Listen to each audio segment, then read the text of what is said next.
A Souza Produções convida você a se tornar um patrocinador. Semeie no nosso ministério. Com a sua oferta poderemos produzir muito mais vídeos. Este é um ministério independente e, por isso, precisa da sua participação.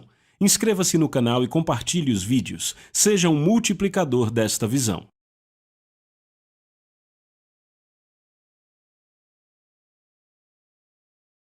Os versículos usados nos vídeos que traduzimos nem sempre correspondem a versões em português. Muitas vezes precisamos traduzir do original em inglês para fazerem sentido no contexto do vídeo. 2 Coríntios capítulo 6, e eu quero que você abra também em Hebreus capítulo 12. Coloque o marcador aí em Hebreus. Sabe o que eu amo quando recebo uma verdade transformadora? Ela abre outras passagens e eu vou te mostrar do que estou falando. Na lição passada aprendemos em 2 Coríntios, capítulo 7, verso 1, Paulo diz: tendo, pois, tais promessas. Quais são essas promessas? Vamos repassar. Eu habitarei neles, andarei no meio deles, eu serei o seu Deus e eles serão o meu povo. E sabemos que ele está falando da sua glória, não apenas a presença manifesta do Espírito Santo, mas a sua glória manifestada. Repitam, glória. Então Paulo vem no capítulo 7, versículo 1, dizendo: tendo, pois, ó amados, tais promessas. Então ele está falando com crentes, certo? Ele continua dizendo: purifiquemo-nos.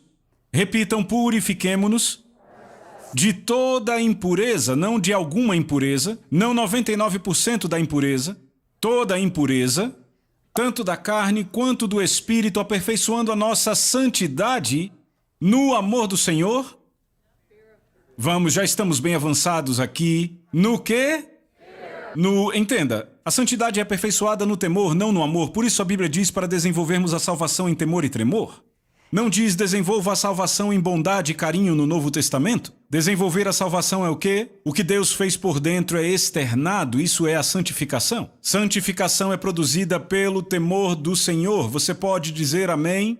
Por isso Pedro diz: portai-vos com temor durante o tempo da vossa peregrinação. Ele não diz peregrinar em amor. Portai-vos com temor. E você diz: irmão John, e o amor de Deus tem lugar nisso? Ora, é claro que sim. Deus é amor. Ele não tem amor, ele é amor. Você diz amém para isso? E a Bíblia diz que esse amor é derramado em nosso coração, e a Bíblia diz que aquele que não ama o seu irmão não é um verdadeiro crente. É a evidência de que nascemos de novo, é amarmos uns aos outros, certo? Jesus disse: novo mandamento vos dou, que ameis uns aos outros como eu vos amei. Então devemos amar a Deus e temer a Deus. Já dissemos que isso é que nos mantém no caminho da vida, certo? O amor de Deus nos afasta do legalismo. O temor de Deus nos afasta da lascívia dos nossos desejos. Você pode dizer amém? Mas note, ele diz: purifiquemo-nos de toda a impureza, tanto da carne como do espírito, aperfeiçoando a nossa santidade no temor do Senhor. Como nos purificamos? 2 Coríntios capítulo 6, verso 1. Nós, como cooperadores dele, também vos exortamos que não recebais a graça de Deus em vão.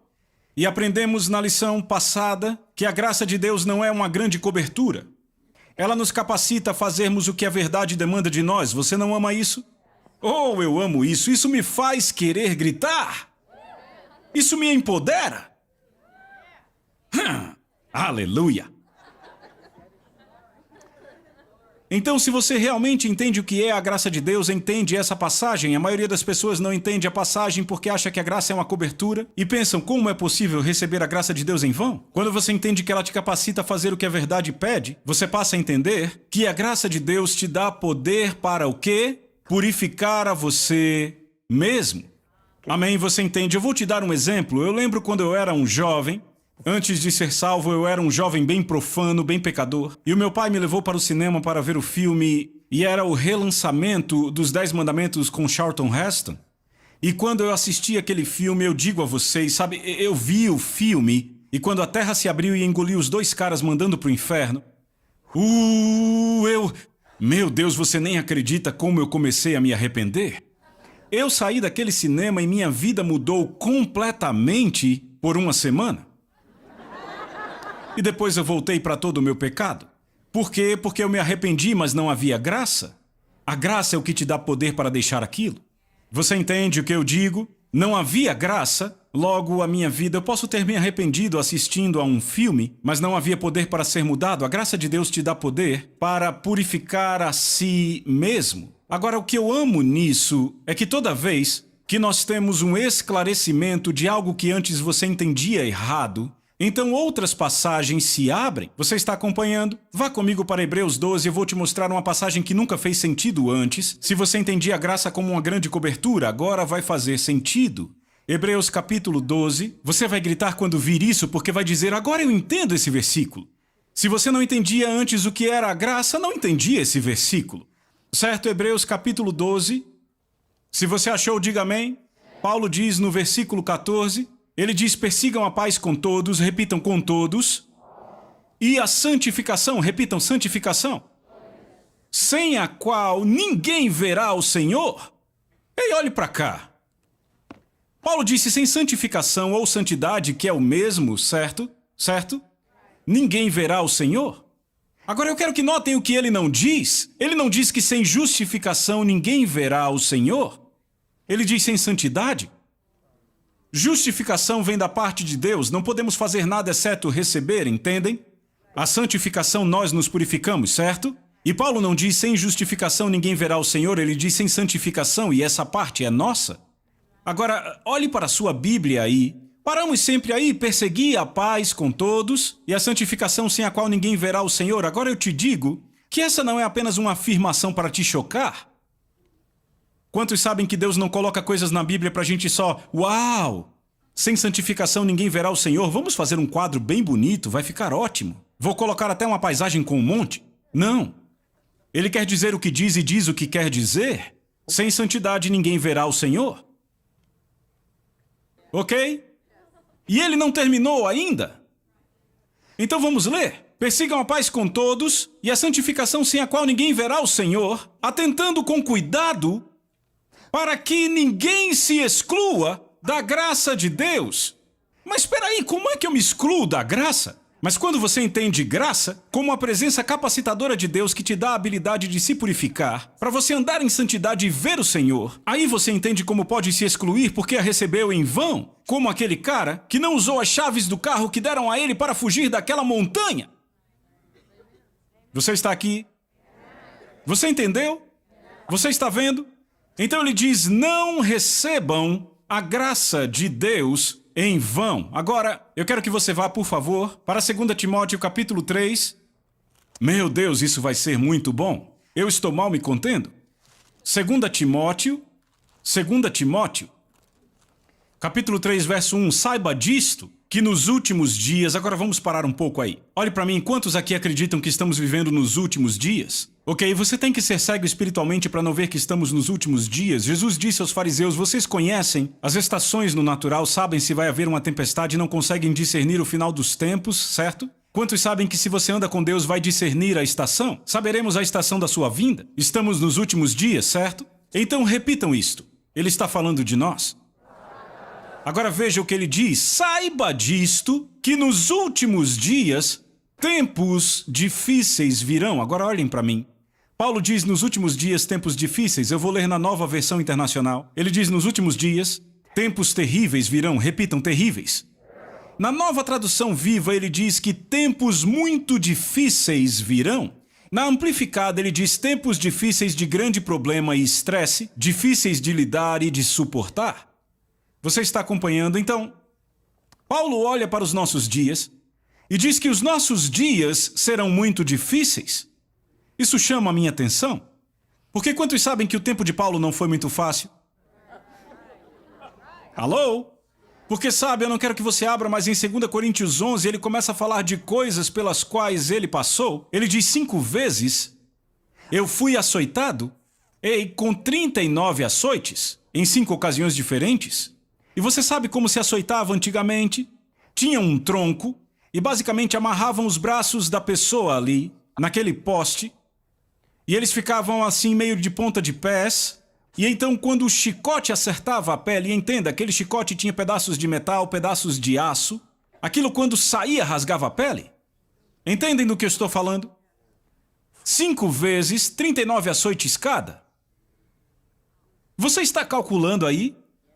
Ele disse então, ele disse 3 vezes apanhei com varas. Sabe por que batiam com varas? Para machucar nos ossos. Eu nunca vou esquecer quando eu construí um quarto em nossa casa. E um dos homens que trabalhava para nós, estávamos na Flórida, ele era um empreiteiro talentoso, ele fazia qualquer coisa. E ele estava me ajudando com aquilo. Eu não era muito habilidoso, meu pai era habilidoso, mas eu era bom só com esportes. Então ele disse, certo, eu vou te ajudar. E ele estava me ensinando coisas sobre isolamento. E eu tinha uma máquina de grampear, sabe? Puf, e o grampo vai para a madeira. Bem, eu usei ao contrário.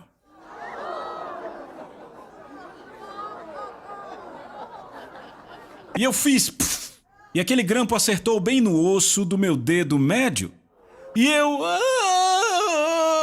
E eu lembro de tirar aquela coisa, ok? Daí às 4 horas da manhã, eu acordei com uma dor excruciante. Eu não conseguia dormir, eu não conseguia nem levantar, eu só conseguia adorar, ok?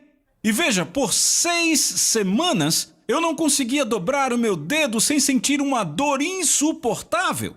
Daí eu fui no médico e disse, qual é o problema? Eu vou viver com isso o resto da minha vida?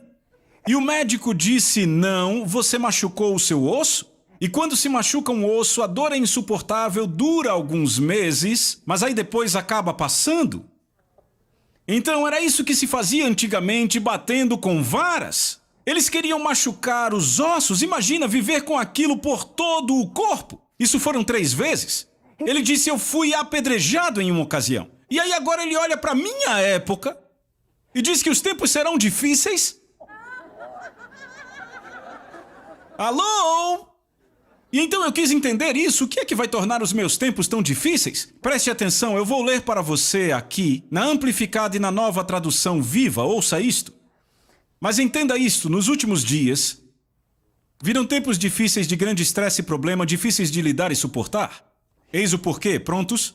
Pois as pessoas serão autocentradas, amantes do dinheiro, incitados por um desejo desordenado de riquezas, orgulhosos, arrogantes, presunçosos, serão abusivos, desobedientes aos pais, ingratos, ímpios, profanos. Eles serão sem amor e sem perdão, implacáveis, sem admitir trégua ao pai, serão falsos acusadores, imoderados e frouxos na moral e na conduta, descontrolados, serão traidores, imprudentes e cheios de presunção, mais amantes dos prazeres e das diversões vãs do que amantes de Deus. Então se ama o prazer mais do que a Deus? Pois embora, ouçam, tenham uma forma de piedade, verdadeira religião, verdadeiro cristianismo, eles rejeitam o poder que os poderia tornar piedosos. Que poder é esse? Você entendeu? Eu li isso errado por tanto tempo, rejeitarão poder para expulsar demônios? Não, as pessoas expulsarão demônios e Jesus dirá, apartai-vos. Agora que você entende o que é a graça, você entende essa passagem? Pois embora tenham uma forma de piedade, verdadeira religião, nesse caso cristianismo, rejeitam o poder que os pode tornar piedosos, a sua conduta desmente a genuinidade da sua confissão. Então por que nossos tempos são difíceis? Paulo falou por que serão difíceis. Pelo estilo de vida dos que se dizem nascidos de novo, eu fui salvo pela graça de Deus, Jesus Cristo é o meu Senhor, mas ainda assim não terão amor, não terão perdão, vão amar o prazer mais do que amarão a Deus, terão amor e afeto desordenados pelo dinheiro, e vão negar o poder. Que poder? Aquele que pode transformá-los de sem perdão para perdoadores. O poder que os leva do amor ao dinheiro para o amor às pessoas, que os leva do amor ao prazer para o amor a Deus. O poder que os muda de ingratos para gratos, de ímpios para santos. Agora vou te dizer algo assustador, você está pronto? Veja o verso 7. Ele diz, sempre aprendendo e nunca sendo capazes de chegar ao conhecimento da verdade. Olhe para mim, nós temos mais evangelho pregado nesse país hoje do que jamais houve. São bilhões de dólares gastos em livros, em vídeos, em ensinos. Algum problema com isso? Não. Temos conferências, bilhões de dólares gastos em construção de templos. E o que é que nós temos? Uma igreja que está na condição que vimos, aprendendo sempre, mas nunca conseguindo chegar ao conhecimento da verdade. Qual a evidência de que chegamos ao conhecimento da verdade? Mudança de vida. E daí, de repente, estamos sendo honestos nos negócios. Não estamos falando só para fecharmos um negócio. Agora estamos falando para fazer o que é certo para a pessoa. Nós não vamos mais torcer os fatos apenas para fechar o negócio. Você está comigo?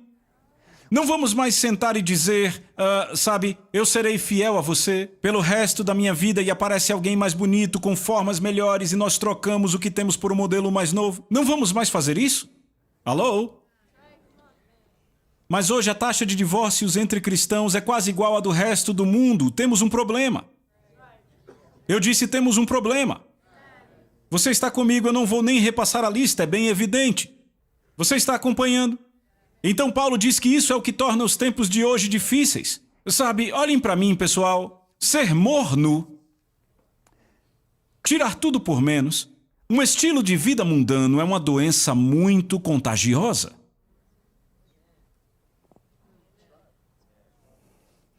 E a grande preocupação que eu tinha com os meus filhos era como impedir que eles sejam infectados. Porque sabe qual é o lugar mais difícil para eu pregar no mundo? Escolas cristãs. Eu fui para a universidade, era membro de uma fraternidade, eu me converti e aqueles caras ou me odiavam ou me amavam, não havia um meio termo. Porque era a gente que organizava as festas. E a gente estava pregando para todo mundo, havia duas irmãs gêmeas que vieram de Chicago e elas ficaram, sabe, elas não eram muito santas, foram para a cama com metade dos caras da casa, mas aí se converteram e começaram a pregar para eles. O líder da casa disse, Bivia, você está bloqueado, não pode mais fazer nada, por que você não é como o resto dos crentes da casa? Foi exatamente o que ele me disse. Você está acompanhando? Ei, você está aqui, na minha fraternidade era muito claro. Preto era preto, branco era branco. Mas hoje eu vou ver essas crianças em escolas cristãs e tudo é tirado por menos e o que eu vejo é que é uma doença contagiosa. Aquilo se espalha, é como um câncer que se espalha. Então é isso que torna os nossos tempos tão difíceis. É o que é tanto desse câncer que está, esse câncer espiritual que está por aí infectando pessoas. Boa pregação, amém. Vá comigo para Apocalipse capítulo 3. Você ainda está aqui?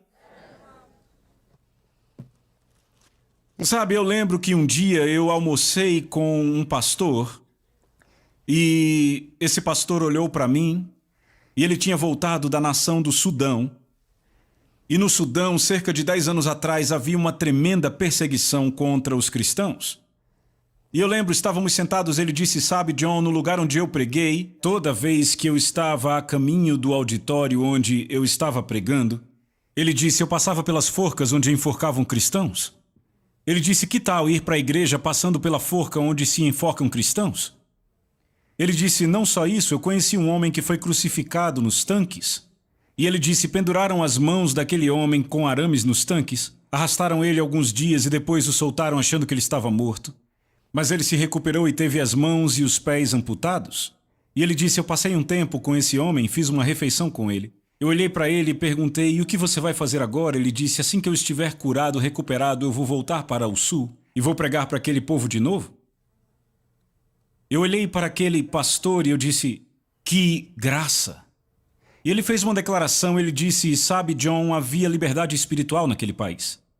Ele disse, não era liberdade religiosa, era liberdade espiritual. Ele disse, depois que eu voltei, percebi que temos liberdade religiosa, mas muita gente não tem liberdade espiritual. E ele disse, há uma grande diferença, eu quase posso dizer que gosto mais da atmosfera de lá. Eu lembro outra vez conversando com uma ministra numa conferência. Ela era missionária e tinha ido ao Vietnã. Ela disse que estava pregando para um pastor no Vietnã. E ele já havia sido preso mais de 100 vezes e passado mais de 10 anos, contando todas as vezes que foi preso, se somássemos. Na prisão, ela disse, John, ele continuava pregando na prisão até que finalmente o jogaram num confinamento. Ela disse que estavam organizando reuniões e na penúltima que fizeram, a polícia secreta estava vindo. Ela disse, eles deram um código de onde se encontrariam na manhã seguinte e nos dispersamos. E ela disse, na manhã seguinte tínhamos que entrar no mato para chegar no lugar e eram 4:30 da manhã quando nos encontramos. E ela disse, então pediram a mim para orar por eles. E ela pensou, rapaz, eu preciso que eles orem por mim. Ela disse, pouco antes de eu ir embora, estava tomando café da manhã com o pastor e ele começou a chorar. E o pastor olhou para mim e ele disse, eu tenho medo da nossa liberdade. Ela disse, peraí, pastor, não, peraí. Você foi preso mais de 100 vezes, passou mais de 10 anos na prisão, incluindo confinamento na solitária. Como assim você tem medo da sua liberdade? Ele disse, eu estou com medo que se tivermos liberdade aqui, os nossos crentes aqui no Vietnã se tornem como os crentes do Ocidente. Passem a perseguir coisas materiais e prazer e se esqueçam das coisas do evangelho que foram dadas? Eu sentei, olhei para ela e balancei a cabeça e disse, meu Deus, no tempo de Paulo ele sofreu perseguição. Os apóstolos viveram numa época de perseguição. E eu acho que o diabo ficou mais esperto por esses dias. Ele disse, já sei como afastar a igreja de Jesus. É só dar a eles facilidade, uma vida fácil e eles serão mornos. Porque veja, eu quero mostrar algo em Apocalipse. Repitam, Apocalipse, você achou? Os capítulos 2 e 3, eu disse a vocês na última lição que eles trazem 7 cartas escritas para 7 igrejas históricas, certo? Você lembra? Certo? Então, todas estas cartas se aplicam a nós hoje, certo? Mas há muitos estudiosos da Bíblia que acreditam que há outra aplicação. Ok, não contradizem a aplicação principal, mas veem de outra forma. Muitos acreditam que essas 7 igrejas representam como que a ordem cronológica da igreja, do momento em que Jesus subiu até o momento em que ele vai voltar. A primeira igreja, Éfeso, o que Jesus disse a ela, você perdeu o seu primeiro amor. Quando Constantino legalizou o cristianismo em Roma em 304 d.C., antes disso, sabe, os cristãos eram perseguidos, viviam nas catacumbas, eram jogados nas arenas para as feras, certo? Mas depois que Constantino legalizou o cristianismo, antes de ele legalizar, apenas 10% de Roma era cristã. Depois da legalização, 100 anos depois, 404 DC, 90% de Roma agora é cristã, mas ainda tem o mesmo problema com o álcool, mesma taxa de divórcios e todos os problemas que havia antes em Roma, antes de serem salvos. Estão acompanhando? Então Jesus diz a essa primeira igreja, você abandonou o primeiro amor. Estão acompanhando? Então, se você vai para a 7ª igreja, esta representaria a igreja que está logo antes da volta de Jesus, certo? Agora eu quero que você abra comigo no capítulo 4 de Apocalipse. Depois dessas coisas, olhei e diante de mim estava uma porta aberta no céu. E a voz que eu tinha ouvido no princípio estava falando comigo como trombeta, repitam trombeta. Falando comigo, dizendo, vem aqui em cima. Olhem para mim. Como o Senhor voltará para a sua igreja, ele voltará numa nuvem, certo, com voz de arcanjo e com a trombeta de Deus.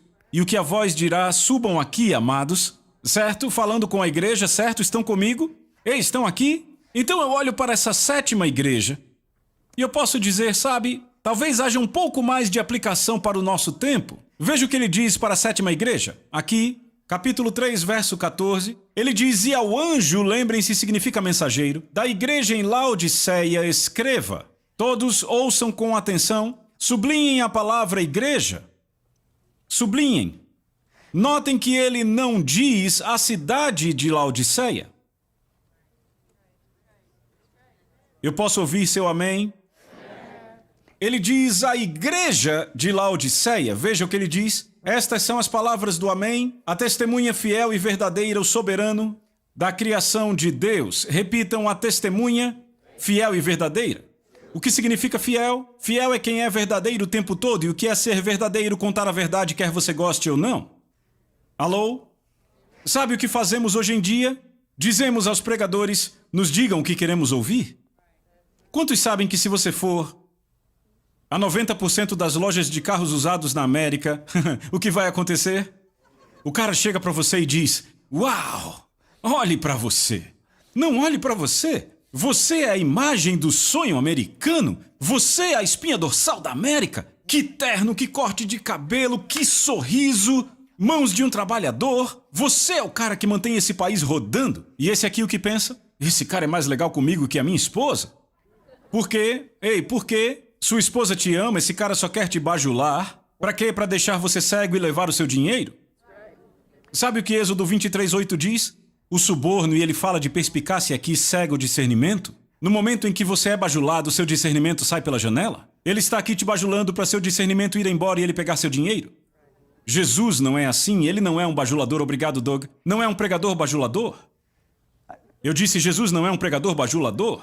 É uma testemunha fiel e verdadeira. Eu falo a verdade o tempo todo e falo a verdade quer você goste ou não. Veja o que ele diz aqui, observe. Ele diz, conheço as suas obras, repitam, obras. Note, ele não diz intenções. Viram isso? Ei, viram isso?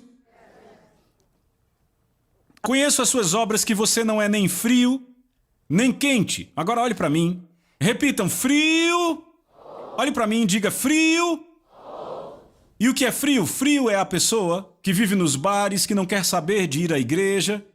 O seu Deus é o time de basquete, de futebol. Você entende o que eu estou dizendo? Não tem nada a ver com a igreja, certo? Ele está no mundo e gosta disso, certo?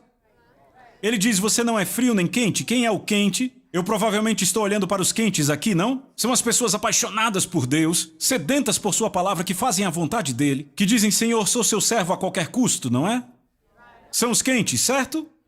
Ele diz, você não é frio nem é quente, certo? Ele continua dizendo, vejam. Ele diz, conheço as suas obras. Repitam, obras. Que você não é frio nem quente. Agora vejam, melhor seria que você fosse frio ou quente. Olha aqui para mim. Para Jesus dizer melhor seria ser isto ou aquilo, significa que isto e aquilo são melhores do que o que você tem? Melhor que fosse frio ou quente? Por que ele não diz melhor que fosse quente? Por que ele diz, eu preferiria que você fosse frio ou quente? Veja, isso mexeu comigo por anos. Ele está falando com a igreja. Está dizendo para as pessoas nessa igreja, vocês são piores do que as pessoas nos bares. Alô? Eu fiquei travado por anos e aí eu continuei lendo e consegui entender. Veja o verso 16. Assim, porque você é morno, repitam, morno. Não olhe para mim. O que é morno? Tem calor suficiente para se misturar com o quente. Pode cantar as músicas, sabe os clichês, eu nasci de novo, Jesus me ama, eu tenho uma Bíblia, minha Bíblia tem o meu nome. Sabe, eu uso uma camisa de crente com dizeres cristãos, eu gosto de bandas de crente, sabe, Jesus e tudo mais. Ele se mistura com o quente, mas tem frio suficiente para se misturar com o frio. Pode não xingar, beber ou fumar, mas basicamente faz o que o mundo faz, vive para si mesmo. Então o morno é um camaleão. Ele se mistura à atmosfera ao redor. Você está vendo? Você está entendendo? E ele diz, veja isso. Assim porque você é morno, repita morno. Não, repita morno. Não é frio nem quente, eu o vomitarei da minha boca. Você já viu alguém vomitar? Não é assim. É com grande força, certo? Velozmente, você está acompanhando? É essa a linguagem que ele usa. Agora deixa eu te perguntar. Eu posso vomitar uma carne que está na minha mão? Não. Ela tem que estar dentro do meu corpo. Sabe o que Jesus diz? Eu vou vomitar da minha igreja os que não me pertencem.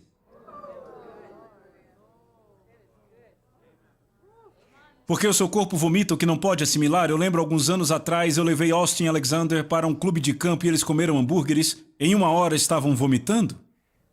Não conseguiram assimilar, a comida estava podre. Jesus está dizendo, vou vomitar da minha igreja os que não me pertencem. Ouçam aqui, nunca chamem um morno de cristão ou crente, porque Jesus nunca vomitará alguém que é um crente verdadeiro. E aí, de repente, me veio o entendimento. O entendimento veio. Por que é que há mais vantagens em ser frio nos bares, nas boates, do que ser morno na igreja? Por que é que há mais vantagens? Sabe por quê? Porque o cara do bar sabe que está perdido, você não precisa convencê-lo.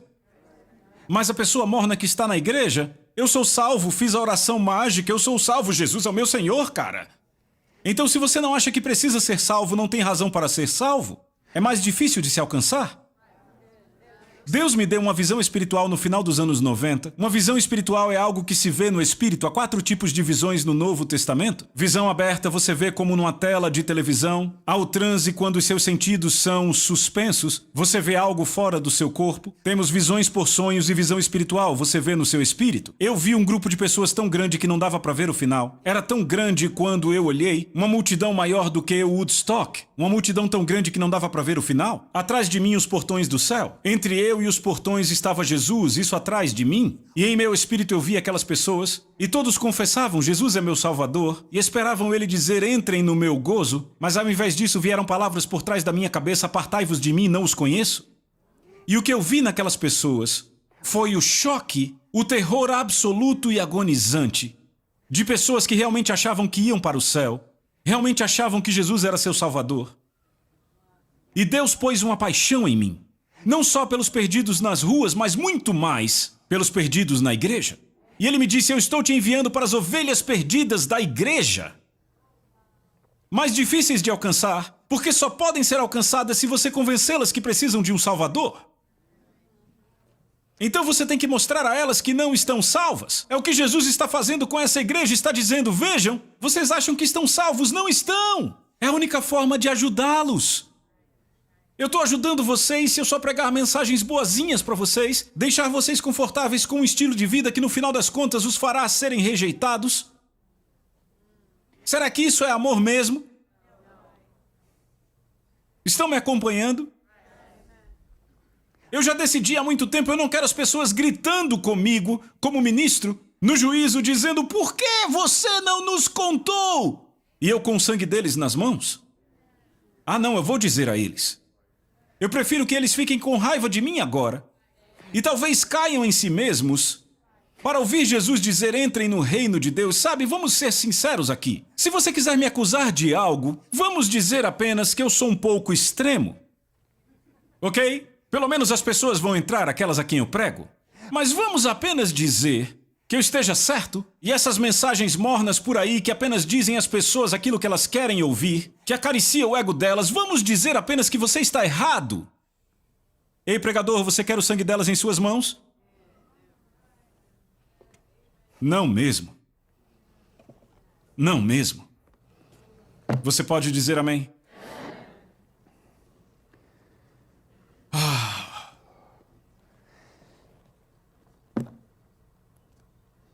Verso 17, você diz, eu estou rico, adquiri riquezas e não preciso de nada. Não reconhece, porém, que é miserável, digno de compaixão, pobre, cego e nu, não reconhece a condição? Dou-lhe este conselho. Compre de mim ouro refinado no fogo e você se tornará rico. Compre roupas brancas e vista-se para cobrir sua vergonhosa nudez e compre colírio para ungir os olhos e poder enxergar. Veremos isso nas próximas lições, mas note que ele diz, compre de mim. Repitam, compre de mim. Diga de novo. Agora vamos falar dessa palavra. Notaram que Jesus está dizendo algo aqui? Ele está enfatizando comprar algo que, obviamente, não é obtido por reconhecer o seu senhorio. Você vê isso? Eu pergunto de novo, você viu isso? Ele está enfatizando, comprem algo que obviamente não é obtido por reconhecer o seu senhorio. Certo? Provérbios 23, compre a verdade e não abra mão dela. Também sabedoria, instrução e entendimento. Isaías 55, verso 1 diz assim, venham todos os que têm sede, venham às águas. E você que não tem dinheiro, venha, compre e coma. Sim, venha, compre vinho e leite sem dinheiro e sem preço. Então viram isso aqui? Como com Jesus o foco é comprar algo que não se pode comprar, viram? Se você for no Evangelho de Mateus, capítulo 13, versos 45 e 46... Jesus diz, o reino dos céus é como um negociante que procura pérolas preciosas, encontrando uma pérola de grande valor. Foi e vendeu tudo o que tinha e a comprou. Estão entendendo? Em outras palavras, ele deu a sua vida inteira. 2 Coríntios 15, ele morreu por todos para que aqueles que vivem já não vivam mais para si mesmos, mas para aquele que por eles morreu e ressuscitou. Uma das parábolas costumava me chocar. Está em Mateus 25, vamos para lá e eu vou encerrar aí. Mateus 25. Essa parábola me chocava, eu não a entendia. Por anos, eu ouvia pessoas pregando sobre esta parábola e eu dizia, não faz sentido, não faz sentido. E aí um dia eu vou mostrar isso. Veja, Mateus 25. Se você achou, diga amém. Veja o verso 1. O reino dos céus será, pois, semelhante a 10 virgens. Repitam, virgens. Olhe para mim. Note, não são prostitutas, são virgens. Estão acompanhando? 10 virgens que pegaram suas candeias e saíram para encontrar-se com o noivo. Então estão buscando a segunda vinda de Jesus. São virgens e têm candeias. Candeias falam do quê? Do que fala a candeia? O que Jesus diz aos crentes, vocês são a luz do mundo, certo? Certo? Fala de 10 virgens esperando a segunda vinda de Jesus, e todas têm candeias, luz, certo? Certo? Estão acompanhando? Fale comigo. 5 delas eram tolas e 5 prudentes. Veja, metade era tola. Não era uma tola e 9 prudentes, metade. Sabe quando Jesus diz, muitos naquele dia dirão, Senhor, Senhor? E ele diz, apartai-vos de mim. Sabe o que significa muitos? Um número muito grande e vasto. Estão comigo? Então talvez assim, metade, 50%, entende? Perto de 50%, estão acompanhando? Um grande homem de Deus uma vez me disse que Deus falou com ele, estávamos numa grande conferência, uma conferência com 10.000 pessoas. O pastor olhou para mim e disse, John, Deus falou comigo. Eu tinha sentado depois de pregar, ele olhou para mim quase chorando, John, Deus falou comigo. E me disse que 50% das pessoas que andam nos corredores das igrejas não são salvas nos dias de hoje. Por quê? Porque não há nada sobre arrependimento, sobre negar a si mesmo, renunciar tudo e tomar a sua cruz. Jesus disse, vocês não podem me seguir se não negarem a si mesmos e tomarem a sua cruz, não foi? Não foi? Falem comigo. Certo, verso 3. As tolas pegaram suas candeias, mas não levaram óleo consigo. Mas as prudentes levaram óleo em suas vasilhas com suas candeias. O noivo demorou a chegar e todas ficaram com sono e adormeceram. À meia-noite ouviu-se um grito, o noivo se aproxima, saíram para encontrá-lo. Então todas as virgens acordaram e prepararam suas candeias. Qual a diferença entre estas virgens? Todas têm candeias, certo? Mas a diferença é, as prudentes têm vasilhas cheias de óleo para encher as candeias, e as tolas não têm essas vasilhas cheias de óleo. Só têm as candeias, você entende? Estão vendo, certo? Então, à meia-noite, ouçam isso, vejam meia-noite, quando a candeia começa a apagar. Já se perguntaram por que Jesus diz vez após vez, o que persevera até o fim, persevera até o fim, persevera? Você entende? Ei, você entende? Agora vejam isso. Verso 7. Então todas as virgens acordaram e prepararam suas candeias. As insensatas disseram às prudentes, deem-nos um pouco do seu óleo, pois as nossas candeias estão se apagando. Mas as sábias disseram, não haverá suficiente para nós e vocês. Ao invés disso, vão para aqueles que vendem, repitam, vendem. Ei, repitam, vendem. E comprem, repitam, comprem para si mesmas. Por anos eu não entendi essa parábola. E num domingo de manhã, de repente, eu gritei. Eu estava do lado de fora, perto de um lago, e eu gritei com toda a força. Pai, eu não entendo essa parábola. Me explique do que você está falando. E naquele dia Deus me deu entendimento.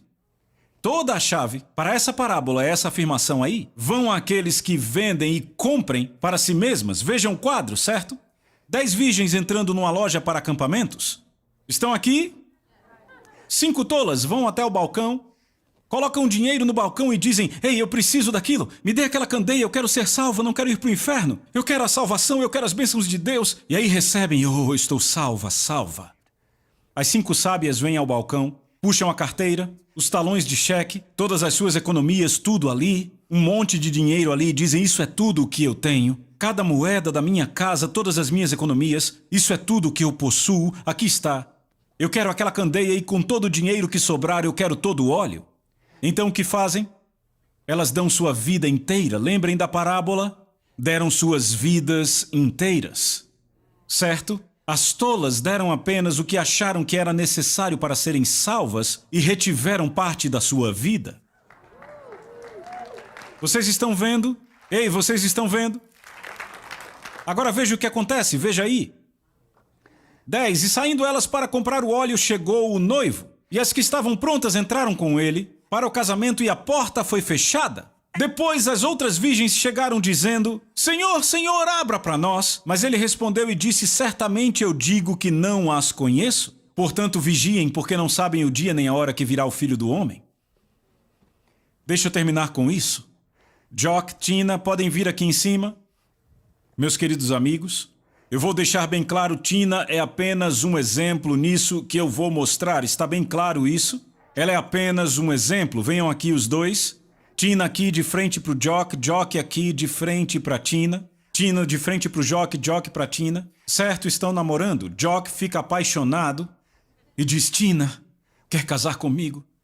E aí a Tina, é claro que eu caso com você, Jock. Mas escute, toda manhã, quando você acordar, vai ter uma bandeja chegando na cama.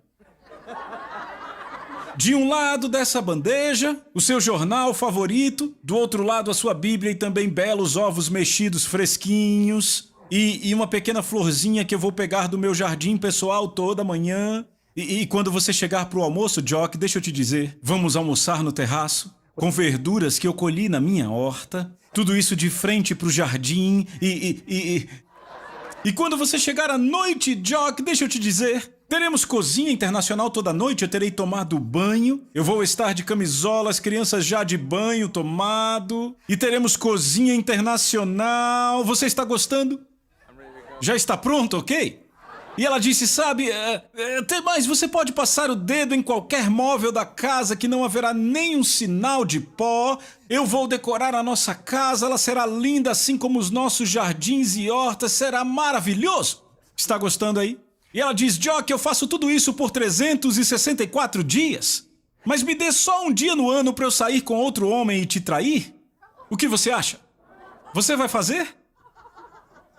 Não, peguei o cara errado. Ok, quantos aqui fariam? Quantos aqui fariam isso? Ninguém? Meu Deus, vocês são durões. Ok, então... Não, certo. Ok.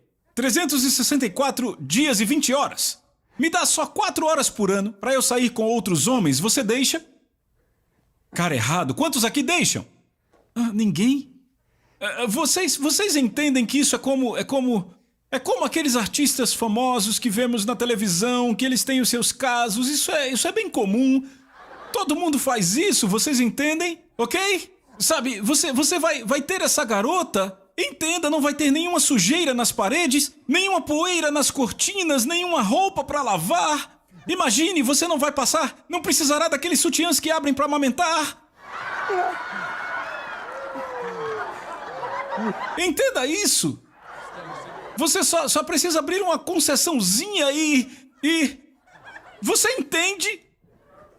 Como assim não? E ela diz, ok, então apenas só 364 dias, 23 horas e 40 minutos. Eu só vou dar uma escapadinha, 20 minutos. O que me diz? Ok, você é muito esperto. Por que você não faria? Me diga. Por que não se casaria com ela? Você espera tudo, não é? É isso aí, você acertou? Porque ela não deu a você todo o coração dela? Ainda há um lugar e não importa de que tamanho. Não importa mesmo, ela ainda tem um lugar no coração dela para outros homens. Agora, vocês nunca se casariam com alguém assim, correto? Ninguém disse sim, correto? O que te faz pensar que Jesus está voltando para uma noiva desse jeito? O que te faz pensar que Jesus está voltando para uma noiva que diz, eu quero só um pouquinho do mundo? Se você acredita nisso, é mais enganado do que a pessoa que acha que um cara como esse casaria com ela. Amém? Amém. Te vejo na próxima lição. A Soso Produções convida você a se tornar um patrocinador. Semeie no nosso ministério. Com a sua oferta poderemos produzir muito mais vídeos. Este é um ministério independente e, por isso, precisa da sua participação. Inscreva-se no canal e compartilhe os vídeos. Seja um multiplicador desta visão.